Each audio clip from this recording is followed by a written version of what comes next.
28 अप्रैल को पहलगांव में जो कायराना हमला दुर्दांत आतंकवादियों द्वारा जो सपूतों की जान ली गई,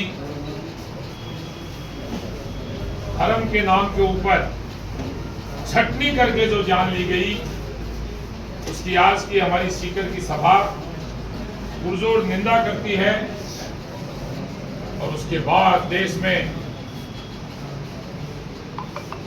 जो पीड़ादायक आक्रोश और मन के अंदर एक बहुत बड़ा असंतोष जो हमारे मन में है, हमारे मुखिया आदरणीय प्रधानमंत्री नरेंद्र मोदी जी ने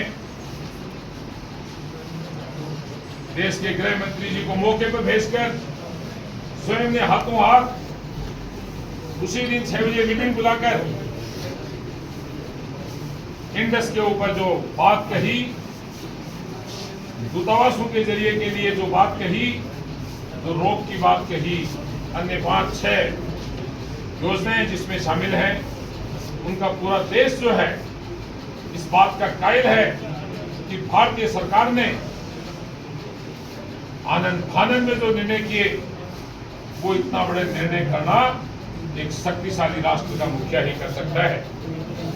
उसके दूसरे दिन बिहार में जाकर उन्होंने पूरी दुनिया को जो संदेश दिया, पूरे देश की जनता को कि 140 करोड़ लोगों का भारतवर्ष एकजुट है और इस भारतवर्ष के अंदर ये जो क्रैक क्लेश करवाना चाहते हैं, ये सावचेत रहें कि भारतवर्ष एकजुट है और एकजुट रहेगा।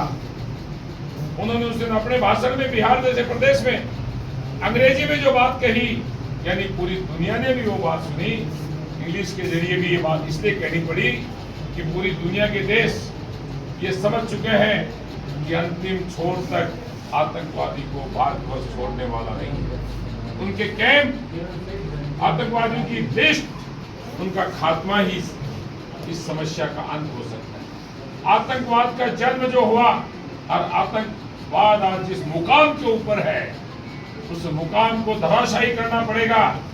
पूरा भारतवर्ष हमारी सरकार के साथ खड़ा है, सर्व समाज साथ में खड़ा है, सब लोग एकजुट खड़े हैं। ये मुकाम हासिल करने के लिए हम सबको सरकार का जो निर्णय हो, उस निर्णय के साथ होकर अपनी एक एक बात, अपनी आवाज जो है, हमारे दिल की आवाज जिस जरिए भी पहुंचे, भारत सरकार के पास और राज्य की सरकारों के पास पहुंचनी चाहिए, ताकि जनता की आवाज जो है वो सरकार को बलवती बनाती है, ताकतवर बनाती है।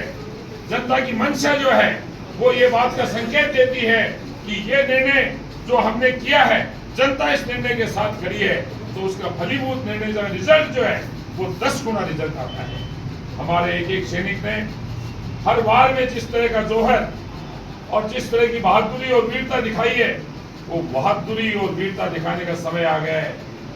हमारे भारतीय सेना के सैनिक, पैरामिलिट्री फोर्स के सैनिक, हमारी स्टेट के पुलिस जवान और हमारे खुद के भारतवर्ष के 140 करोड़ जो अपने आप में सैनिक हैं, इस समय वो अंगार बने हुए हैं, लेकिन समय धीरे धीरे यूं चलता जाएगा।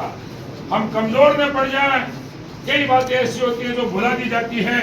ये बात भुलाने की नहीं है, जब तक सिरे बात नहीं चढ़ जाए, अंजाम तक दुश्मन का सफाया नहीं हो जाए, हम पीछे हटने वाले नहीं है। इस सभा का भी आज का यही संदेश है। धन्यवाद। जय भारत, जय